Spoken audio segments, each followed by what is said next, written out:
Olá, tudo bem? Sejam muito bem-vindos a mais um vídeo do Dor que Transforma. E hoje a gente vai conversar um pouquinho sobre famílias disfuncionais. Existem vários tipos de famílias disfuncionais, muitas com características diferentes, mas hoje eu quero falar um pouquinho sobre algumas que me chamam a atenção e que pode ser que seja parte da sua. E isso pode explicar muito o porquê que você vive, como vive e porquê que você sofre o que sofre hoje emocionalmente. Famílias disfuncionais, elas acontecem não só quando o homem e a mulher se casam. A família disfuncional, ela já é constituída desde o desenvolvimento desses dois indivíduos que vão se encontrar lá na frente. Note que os pais dessa família, as figuras de poder, elas vêm já de uma família completamente deteriorada, com problemas gravíssimos às vezes.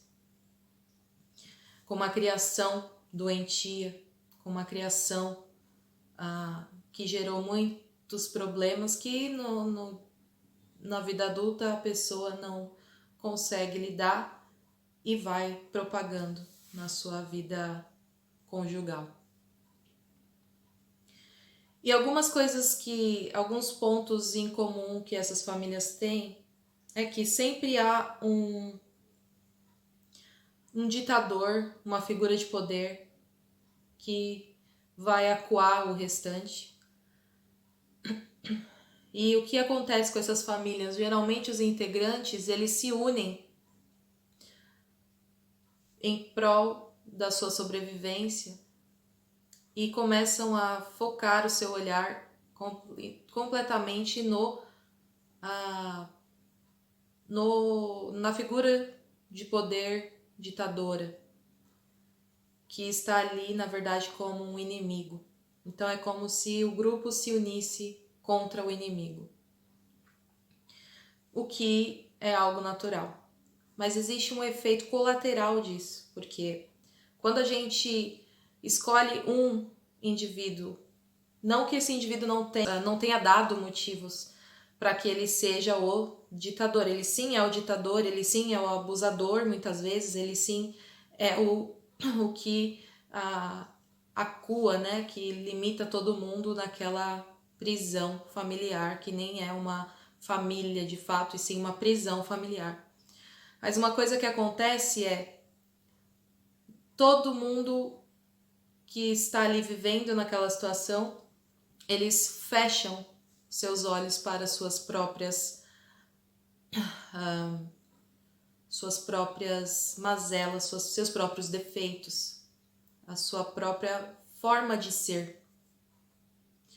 Por quê? Porque não há tempo para autoanálise, não há tempo para a gente avaliar o comportamento dos que são menos problemáticos. Vamos simplesmente reunir forças e focar o nosso olhar para o monstro mor, né?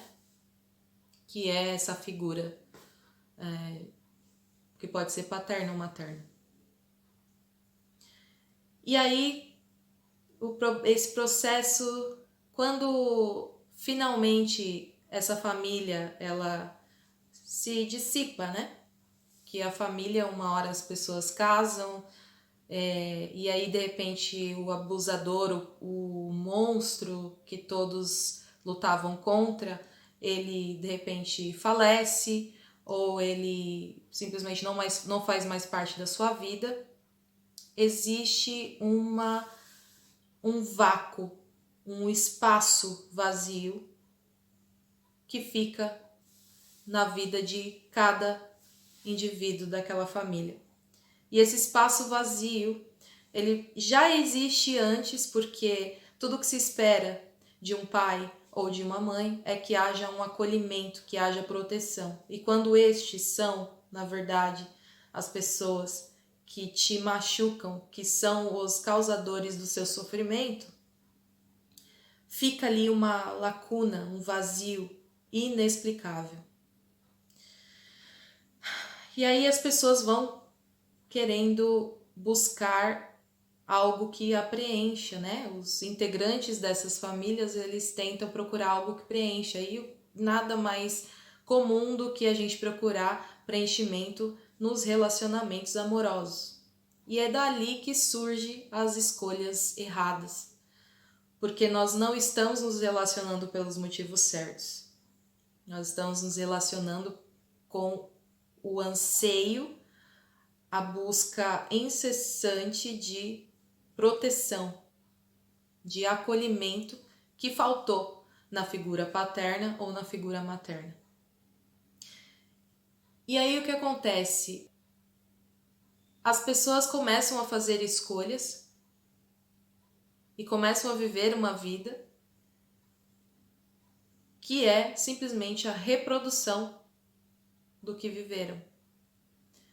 Porque quando a gente tem um problema grave com a figura paterna ou materna, a gente vai escolher pessoas para a nossa vida, para nos relacionarmos, complicadas, problemáticas, exatamente como a gente teve na nossa infância.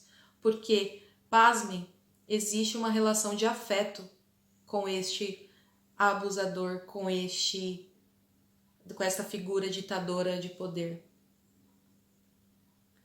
Porque por mais que seja essa figura uma figura de abuso e de poder, é o que você conhece como pai, é o que você conhece como mãe.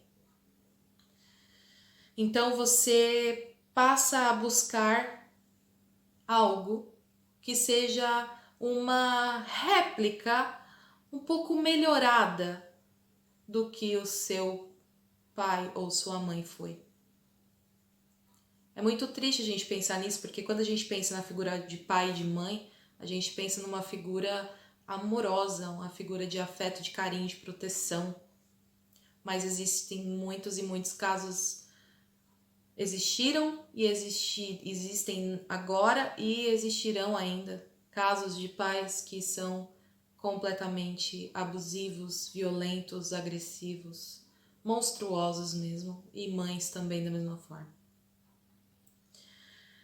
E nesse processo de busca por algo que o preencha, você descobre que você nadou e voltou para o mesmo lugar, que encontrou algo que você mais temia, o espelho da sua infância.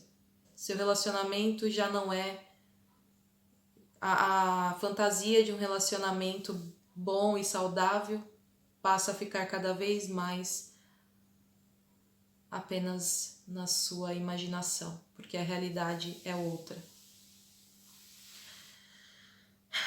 E aí o que acontece? Essas famílias disfuncionais, elas vivem com uma busca incessante como grupo de encontrar algo que preencha esse espaço vazio. Só que eles não têm outros mecanismos. Quais são os mecanismos que nesta família foi aprendido? A agressão, a violência, o desrespeito. Então, tudo que é nessa linha é algo familiar. E às vezes até o que é ruim passa a ser afetuoso pra gente. E aí as pessoas vivem nesse dilema, né, de eu quero ser feliz, eu quero me libertar, mas eu não consigo. Por quê? Porque as ferramentas que você tem, elas são baseadas na violência, na agressão, no desrespeito. E durante esse processo de tentar se defender deste pai abusador, que a família inteira se une contra este abusador, contra este monstro, né? Essa figura de poder ditadora, você não teve tempo, não usou sua energia para conhecer a você mesmo. Então, quando você sai dessa dinâmica de abuso, além de você reproduzir, de você encontrar uma réplica melhorada daquele abusador nas suas relações emocionais, você também não entende o propósito da sua vida, você nem se conhece, porque não teve tempo, não teve energia para isso, para você ter este autoconhecimento, essa avaliação. Problema, trauma, ele é como um vírus, ele tá ali. E uma hora ele vai aflorar de alguma forma. Então, algumas pessoas vão para o abuso da comida, ansiedade, ataque de pânico, alcoolismo, compulsão, diversas formas, né? E você vai vivendo a sua vida assim. E você vai vivendo tentando preencher esse buraco. E aí você descobre que você está vivendo um relacionamento abusivo. Você descobre que você, na verdade, encontrou uma réplica melhorada do que um dia foi o seu passado familiar. Mas agora você não sabe como sair dessa situação. Porque sair dessa situação significa dar as costas para o seu próprio pai, dar as costas para a sua própria mãe. No sentido de que o seu relacionamento é a imagem, é a representação, é o símbolo do que você viveu e você tem um afeto. É muito complicado para pessoas que não viveram esse tipo de disfunção entender que existe um afeto, por mais que a relação foi abusiva, violenta, agressiva, existe um afeto com aquela pessoa, com aquela ideia, né? Mesmo sendo um monstro, mesmo sendo a fera, né? E aí você descobre que a tua relação ela é baseada num símbolo de abuso, de violência, de agressividade.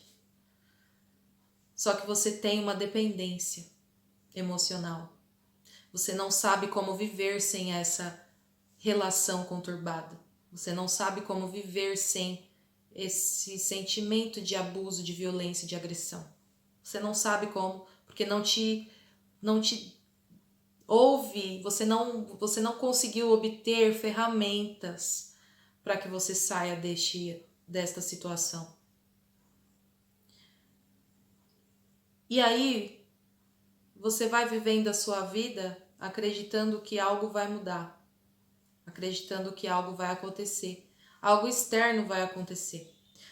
Mas a resposta sempre está dentro da gente. E é muito complicado você diluir uma infância inteira, uma vida inteira, diluir tudo isso e transformar isso em algo positivo para a sua vida em pequenos passos. Eu diria quase impossível.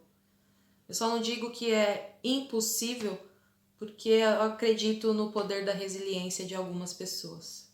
Mas é raro e é muito difícil. Então, como é que a gente faz para a gente sair desse modelo, né? Porque às vezes a gente já nem pertence mais à família inicial disfuncional, mas a gente levou para nossa essa disfunção e a gente perpetua como se fosse uma herança familiar que a gente quer dar para os nossos filhos. Porque o que você acha que vai acontecer com seus filhos? A mesma coisa que está acontecendo com você agora. É mais simples. Essa é uma das coisas que na psicologia eu poderia dizer que é bem matemática mesmo. Que o que você vive, o que você escolhe para a sua vida emocional, você vai passar para os seus filhos. E não é em caráter julgador aqui, mas será que não passa pela sua cabeça que você pode quebrar esse elo? Será que não passa pela sua cabeça que você pode transformar essa realidade? Não de maneira fácil, mas a decisão ela é muito importante, né? E é isso que faz a diferença na nossa vida, se a gente toma a decisão de mudança. E muitas vezes grandes resultados requerem grandes ações. Então, às vezes, a gente precisa tomar uma atitude para que a gente mude, para que a gente evolua. E talvez, às vezes, é uma atitude bem radical. Não seja um agente reprodutor do que você mais odeia. Não seja um agente reprodutor do que o que te feriu mais. Se você quer ser um bom pai ou uma boa mãe, faça uma única coisa. Não dê de herança para os seus filhos aquilo que mais te machucou, que mais te feriu. E cuidado com as comparações. Porque muitas vezes eu vi no Caso de Família, esses dias sim, eu assisto Caso de Família. Eu tava vendo uma moça falando assim, não, mas o meu marido, ele é bom, ele não me bate, ele só me xinga. Aí existe uma comparação, talvez essa menina ela tenha tido um pai que batia e xingava a mãe, mas esse marido dela não bate e xinga, ele só xinga. Então xingar, desrespeitar, isso tudo é tranquilo, tudo bem. Isso aí não é abuso, isso aí não é violência, não apanhei. Ou às vezes não, mas ele me agride, mas ele não me trai. O que é meio difícil de acontecer, mas tudo bem. Então é como se a pessoa tivesse um comparativo. Cuidado com quem você compara o seu relacionamento. Se o seu relacionamento é tóxico, se o seu relacionamento é abusivo, se você está comparando com uma imagem muito pior, tem alguma coisa muito de errado aí. Tem uma coisa muito de errado. Você está comparando com o pior. Então, assim, ele é como se falasse, o estuprador estupra, mas não mata. Nossa, que maravilha, hein? Que bom. Ufa, menos mal. É absurdo. Então, cuidado com o que você está comparando a sua vida, ao seu relacionamento. E busque, sim, ajuda.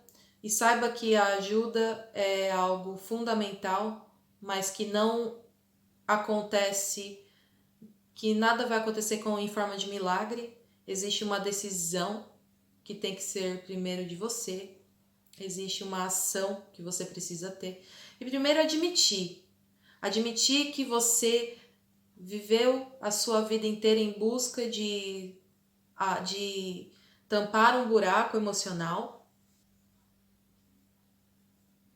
com algo que fosse semelhante ao que você mais temia, o que mais te feria, e que isso é sim uma reprodução de família disfuncional, e que você, ao invés de escapar da sua família disfuncional, ao invés de tomar a decisão de viver uma vida diferente, você acabou que só reproduziu. Então pense muito bem sobre isso, reflita sobre os seus relacionamentos e sobre suas escolhas, porque essas escolhas elas aconteceram porque um dia você quis tapar um buraco. É isso que é muito perigoso quando a gente começa a se relacionar com alguém.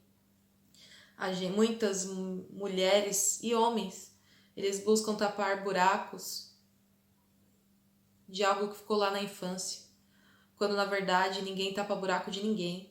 Ninguém é responsável pela sua felicidade.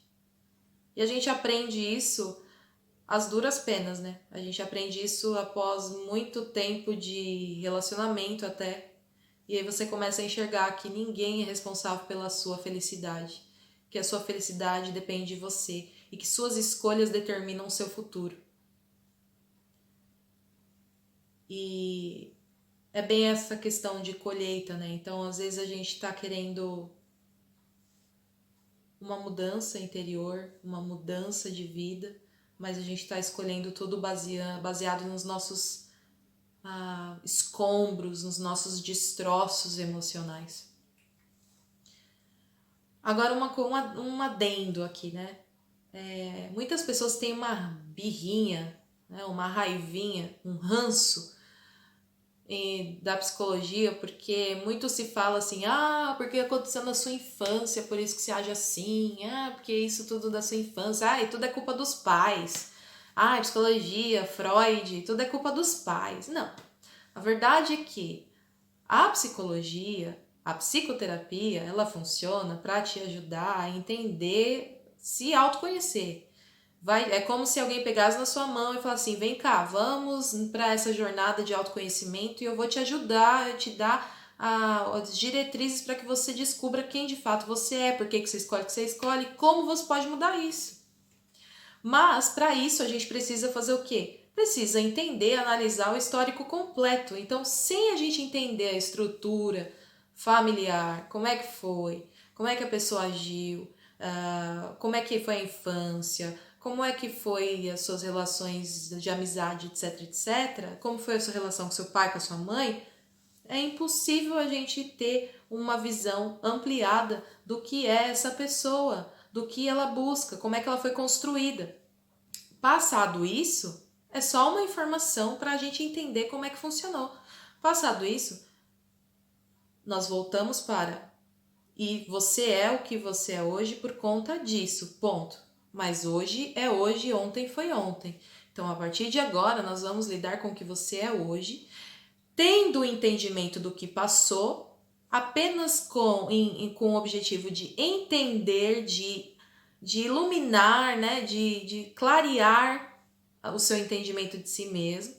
E aí, próximo passo é como é que nós vamos mexer aqui nas pecinhas para que você viva de uma maneira melhor, para que você se liberte deste problema emocional, desta relação tóxica ou sei lá do que mais, para que você seja um melhor pai, marido, mulher, esposa, filho, filha, para que você tenha paz com você mesmo e para que você também seja um agente de paz para os outros. Então esse foi o vídeo de hoje.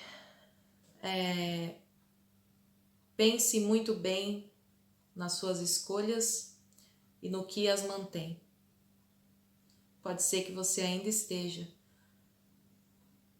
usando esses vazios, tentando preencher esses vazios, esses buracos emocionais com coisas que nunca vão te preencher e que às vezes podem ser até maléficas para a sua vida. É difícil, né, pensar nisso, mas é. Algumas relações que a gente cultiva, elas podem ser tão tóxicas que é como se você vivesse numa prisão, uma prisão emocional. Você é incapaz de viver sem aquela pessoa. E amor não é isso. Amor, às vezes, é deixar ir para que a pessoa seja feliz. Às vezes, amor é se sacrificar. Até amor por um filho. Às vezes, a gente tem essa obsessão por uma outra pessoa e o filho fica em terceiro plano. Às vezes, você está dando ao seu filho um ambiente terrível, o mesmo ambiente que você viveu, e tudo isso por conta da sua obsessão, da sua dependência. E aí você pode, claro, justificar, porque a gente precisa justificar, né? Porque a gente nunca vai enxergar as nossas ações como ruins, né? A princípio a gente vai sempre justificar, e é justificar o injustificável, né? Que é, não, eu preciso permanecer porque é melhor um filho com pai do que sem pai. Não, não é só porque eu sou dependente, é porque é muito melhor, meu filho ou a minha filha vai sofrer com isso, tal, tal, tal. Então, assim, isso é uma justificativa, uma desculpa que você dá, porque na verdade, se você se importasse mesmo, se você se importa mesmo com esses seus filhos e você vive num relacionamento agressivo, se sua rotina de vida na sua família é violenta, a única pessoa que você não tá pensando é o seu filho. Eu sei que é duro, mas é a verdade. E eu gostaria muito que muitas pessoas no passado tivessem ouvido essa verdade. Que muitas coisas elas seriam evitadas. Mas como eu vivo neste mundo de hoje e eu tô tendo essa oportunidade, essa plataforma para dizer isso para você, eu quero te dizer isso. Se você põe desculpas de permanecer num relacionamento abusivo, tóxico, por conta de filho, na verdade é só a sua dependência, você está simplesmente maquiando para, na verdade, não admitir que o problema está na sua deficiência emocional e que você precisa de uma mudança, não somente para você, mas para que você não destrua o futuro dos seus filhos. Um beijo e até o próximo vídeo.